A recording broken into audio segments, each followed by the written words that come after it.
Aloha, this is your astrologer Tom, and in today's video, I want to look at the astrology of the incident that occurred on June 18th regarding the Titan submersible.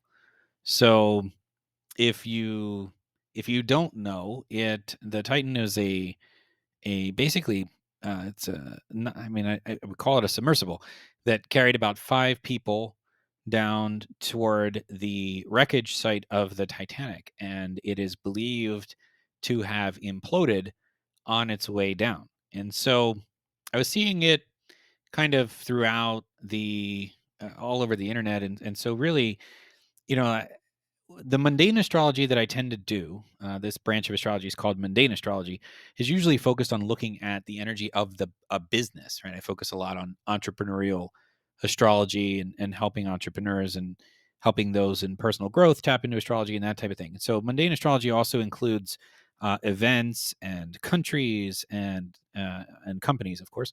So I decided to take a look at the event, and so, of course, we need to know, do we have the date, time, and place? Well, we have the date.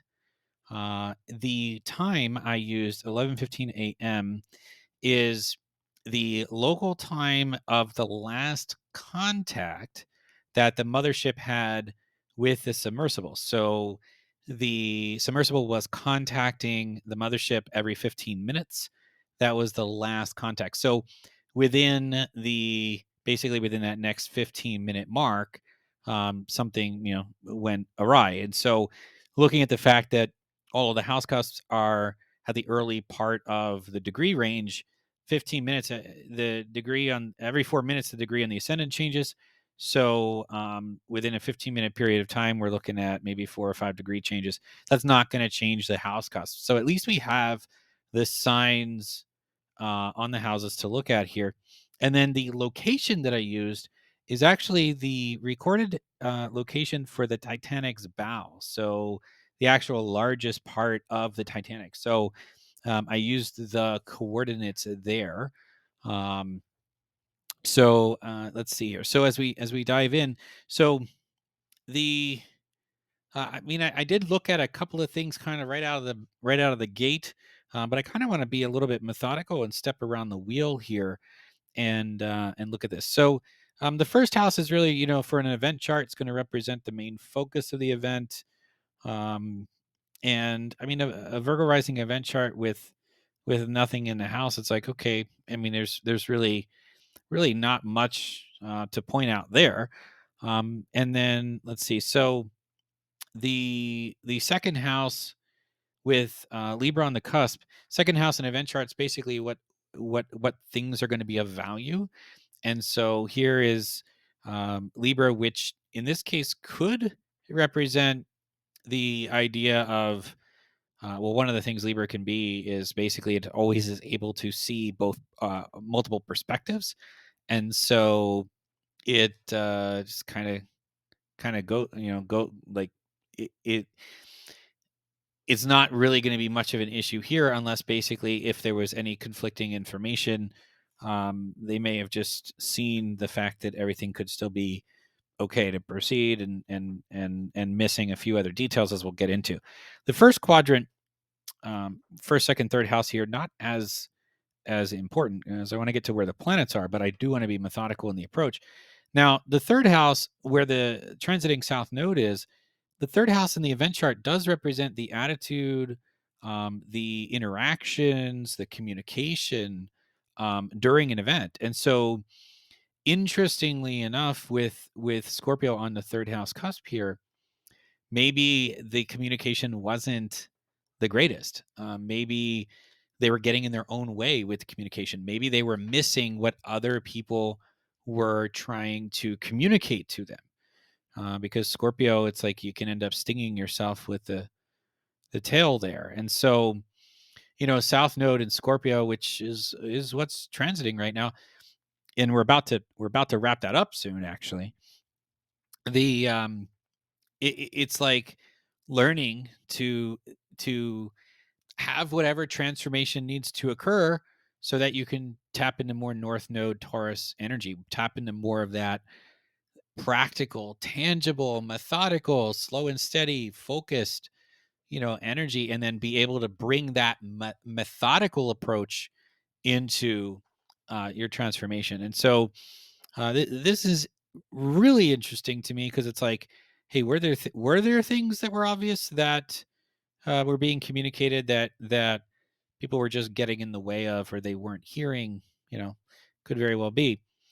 Um, in the fourth house here, the fourth house on the mundane chart, land and weather, but it's also the internal function, or the internal kind of experiencing of the people involved. And so Sag on the fourth in an event chart like this could basically represent that normal Sag ready, fire, go. Ready, fire, aim energy, where it's like, we're just gonna go. We're just gonna go do it. That's it. It's done. It's already done. Like, we're just gonna do it. And so if everyone uh, involved was basically feeling that Sagittarian energy of like, yeah, let's just do it.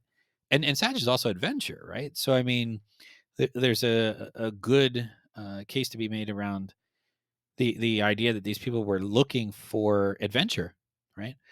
Um, the fifth house cusp, or the fifth house here, what fascinates me, so the fifth house can be like the gathering overall, um, is you got Pluto in it. And Pluto, I mean, Pluto can be endings. Initially, I looked at Uranus, I looked at Pluto, looked at the moon, some other things, and what jumped out at me, of course, Pluto is getting ready to, uh, change signs as well. I mean, it's at 29 degrees and 52 minutes, which is so close to the next sign. And so if you know anything about uh, basically magic degrees, the idea that 0 degrees and 29 degrees are very significant. At 29, we're wrapping up whatever that lesson is. We're wrapping something up. And at 29, 52, I mean, it's just a few minutes away, from a sign change. Pluto, of course, moves very, very slowly, but it doesn't get, it only gets, 8 degrees more before it switches. So it's like it, 8 minutes more before it changes signs. So this is so close for Pluto, um, to really wrap up. And uh, what I've noticed from Pluto here, of course, is Pluto is actually at the bending of the nodes.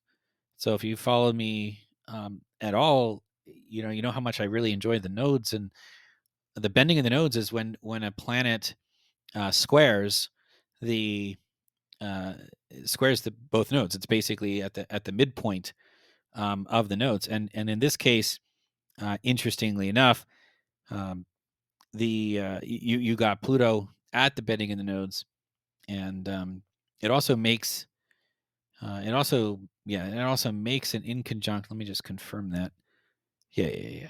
It's going to make an inconjunct to the moon. So there's an adjustment with the moon energy too. And so Pluto is this way by which there perhaps could be some form of transformation from that south node to the north node methodical approach. And it's also endings. So, I mean, this very, very fascinating. As we step around, the sixth house in an event chart can represent the health of the people. And I mean, Aquarius on the sixth in an event chart like this, it's almost like there's just not a non-attachment to it, maybe not even a concern. And so I'll extend health to say perhaps safety as well. That there might not have been a concern for safety during the event.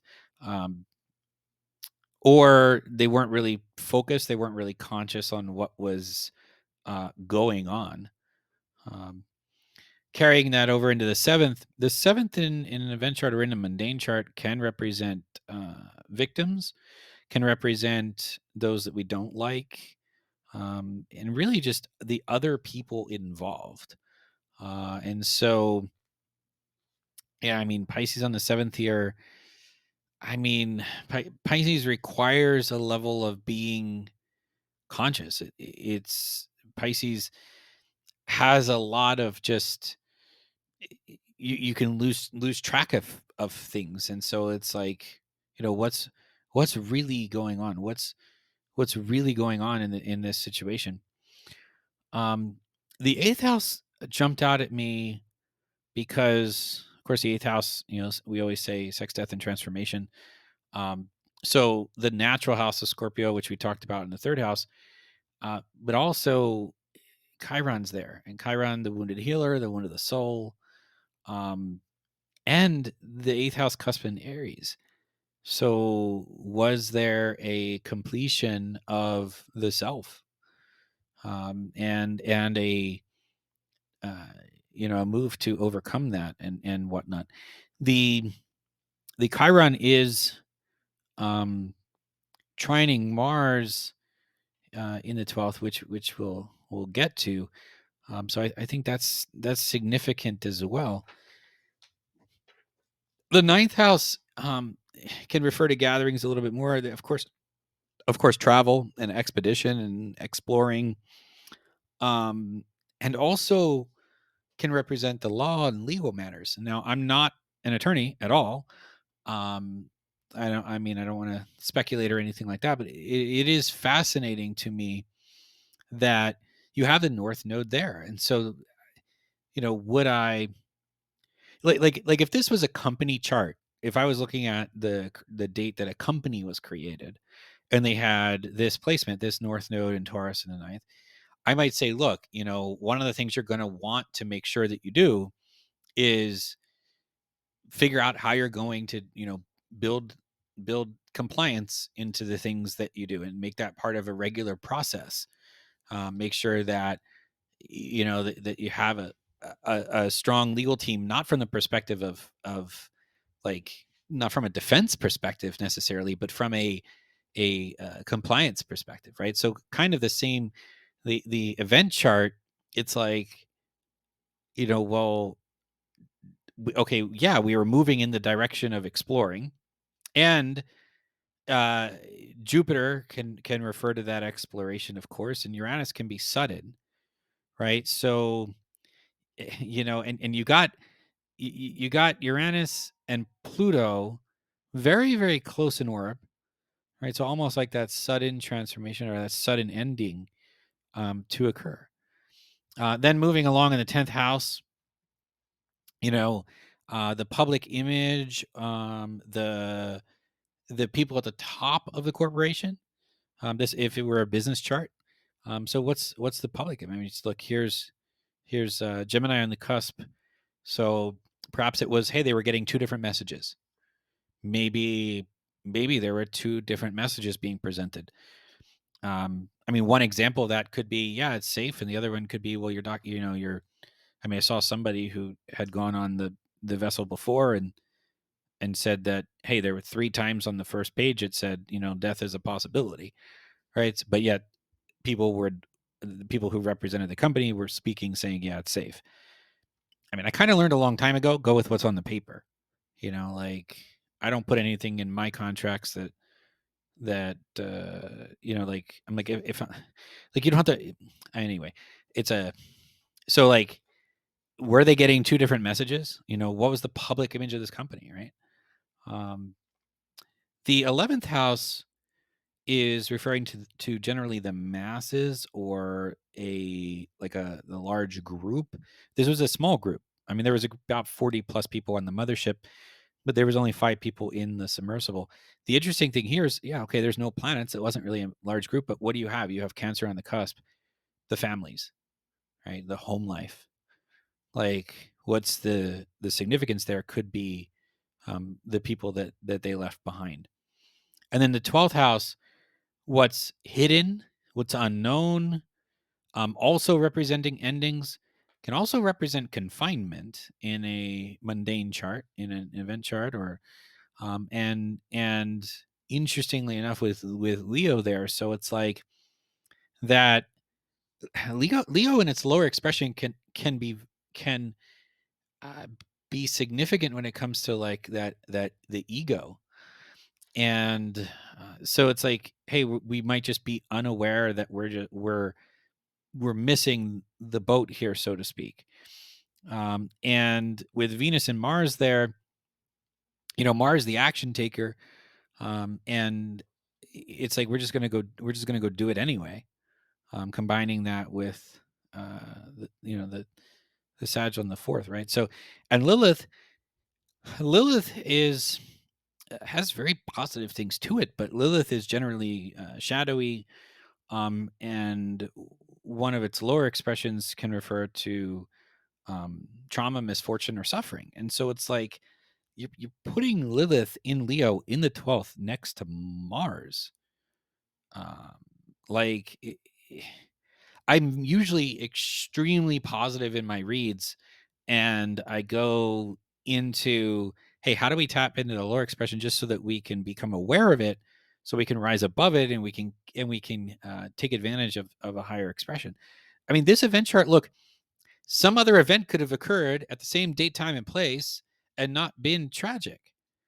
Um, but if that's the case, most likely, they would have heard whatever communication they needed to hear. There would have been a little bit more, um, I think, things going on to allow that to occur.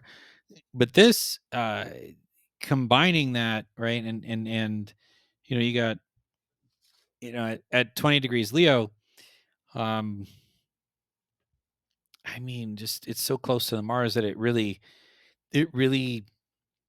makes me wonder if they were just so focused on the adventure that they missed or discounted the risk. This North Node in Taurus, ninth house Taurus, Jupiter Taurus, Uranus Taurus. Yeah, if you're gonna do adventure, right? This North Node in Taurus is uh, I mean, it's gotta be saying in some form, right? Like, let's do step by step, methodical approach, tangible approach, step by step, not the Sag ready fire aim. If Taurus was on the fourth, or in a few other areas that it could have been, you would have probably had people a little bit more resistant to going, or they would have weighed the risks, uh, different, different things involved here. So, I mean, an interesting perspective on this. Um, I mean, yeah, it's unfortunate that it occurred. Even the CEO of the company was on that submersible. And so the CEO, I mean, I don't have the company's chart. I don't have any of the charts of the people that were on it, or any of the charts of the people who were related to those who were on it, because there would probably be some synastry between this event chart and their charts. So generally, if you do synastry between a family member and a person who passed away, you can find the significance of that passing in the family member's chart who survived. And then in a company chart, well, I found out that the company, who did this voyage, they closed their doors indefinitely after this incident, and so you would probably be able to see some sort of either Uranus or Pluto synastry with the company chart. If I had the company chart, all I know is the year the company started. I don't know more specifics. I probably could do digging if I really really wanted to, but I've done enough of company charts where I know that there's going to be some sort of synastry there, that's going to indicate this type of situation. So, I mean, what can we take away from this? I mean, I generally, like I said, I generally don't do event charts as much. I like to look at company charts. And the reason why I look at company charts is because, it's what's the, as you build a company, it's almost like when you have a relationship. The relationship has an energy of its own. You have your partner, and you have the energy of the relationship. With a company, you have the energy of the company too. And so, as I work with entrepreneurs who then bring on teams and start hiring and that type of thing, it really it becomes important to understand what's the energy of the company, and whatnot, and how does each person relate to the company in addition to each other. The purpose of this, I mean, I thought it would be interesting to look at. I didn't know if I was going to necessarily see anything too significant. But yeah, I mean, it's interesting that the themes of what's coming up are captured in the chart. And so, um, my heart goes out to those who had family that lost their lives on it. It was an unfortunate situation, and I don't really know too much about that, the necessary specifics. But I know of what I've read, and I thought, okay, well, we have a date, time, and place. Let's take a look at the chart, and maybe share some insight around looking at an event chart with you. So I hope that helps. Please do leave your questions or comments below. And if you like this video and would like to see more like it, please subscribe. And as always, aloha, ahuiho. I'll talk with you again soon. Take care.